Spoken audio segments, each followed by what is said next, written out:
రోజుకోసారి doctor Laxman అంటున్నాడు ఎన్నికలు అయిన తర్వాత ఈ ప్రభుత్వం ఉండదని. నేను అడగదలుచుకున్న డాక్టర్ లక్ష్మణ్, అయ్యా నీ దగ్గర ఉన్నది 8 ప్రభుత్వాన్ని ఎట్లా ఏర్పాటు చేస్తావు చెప్పని నేను అడుగుతున్నాను. అంటే బీఆర్ఎస్ బీజేపీ ఒక్కటై కుమ్ముకై కుట్ర చేసి ఈ ప్రభుత్వాన్ని పడగొట్టాలన్న ఆలోచన చేస్తున్నారు.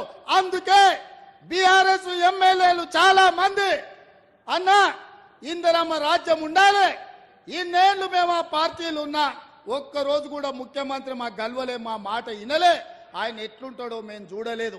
కానీ మీ ప్రభుత్వం వచ్చిన తర్వాత మీ మంత్రులు సచివాలయంలో ఉండరు, మీరు ఇంటికి వచ్చినా కలుస్తున్నారు, సచివాలయంలో కలుస్తున్నారు, పేదల్ని కలుస్తున్నారు, కార్యకర్తల్ని కలుస్తున్నారు, ఆడబిడ్డల్ని కలుస్తున్నారు, అధికారులను కలుస్తున్నారు, సమీక్షలు చేస్తున్నారు, అభివృద్ధి చేస్తున్నారు. 5 ఏళ్లు మీ ప్రభుత్వాన్ని కాపాడే బాధ్యత మాది అని బీఆర్ఎస్ ఎమ్మెల్యేలు వచ్చి అందరు నాకు కలిసి చెప్పిపోతున్నారు. ఒకవేళ నేను అనుకుంటే గేట్లు తెరిస్తే కేసీఆర్ నువ్వు నీ అల్లుడు నీ ఇంటోళ్ళు తప్ప మొత్తం కాంగ్రెస్ పార్టీ కండువ కప్పుకొని ఇందిరమ్మ రాజ్యాన్ని కాంగ్రెస్ ప్రభుత్వానికి అండగా నిలబడతారు.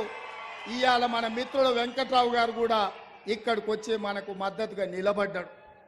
అంటే మేము మర్యాదపూర్వకంగా రాజకీయ నీతిజ్ఞతో ఇవాళ రాజకీయాలు చేయాలనుకుంటున్నాం. మీరు మా ప్రభుత్వాన్ని పడగొట్టాలనే కుట్ర మోడీ కేడీ కలిసి చేస్తే చూస్తూ ఊరుకుంటామని అనుకోకండి. మాకు తెలుసు, లోతు తెలుసు, ఎత్తు తెలుసు, పెడితే ఎక్కడికి వెళ్ళుతో కూడా తెలుసు బిడ్డ. మాకు అనుకుంటురేమో మీరు అల్లా తప్పకు వచ్చిండు అయ్య పేరు చెప్పుకుండాని. బిడ్డ నల్లమల నుంచి తొక్కుకుంటా ప్రగతి భవన్ లో బద్దలు కొట్టి నిన్ను బజార్లకు ఇడిచి ఇందిరమ్మ రాజ్యం కాంగ్రెస్ ప్రభుత్వాన్ని తీసుకొచ్చినాం. అందుకే చివరిగా ఒక్క మాట చెప్పదలుచుకున్నా, మాతో గోక్కోవద్దు బిడ్డ, గోక్కున్నాడు ఎవడు బాగుపడాలి. చాలా మంది ఇట్లా అనుకున్నారు, ఎన్నికల కంటే ముందు కాంగ్రెస్ ఏడుందని అన్నారు. ఇలా సన్నాసులకు చెప్తున్న మనుగూరు వచ్చి చూడు కాంగ్రెస్ ఏడుందో చెప్తారు.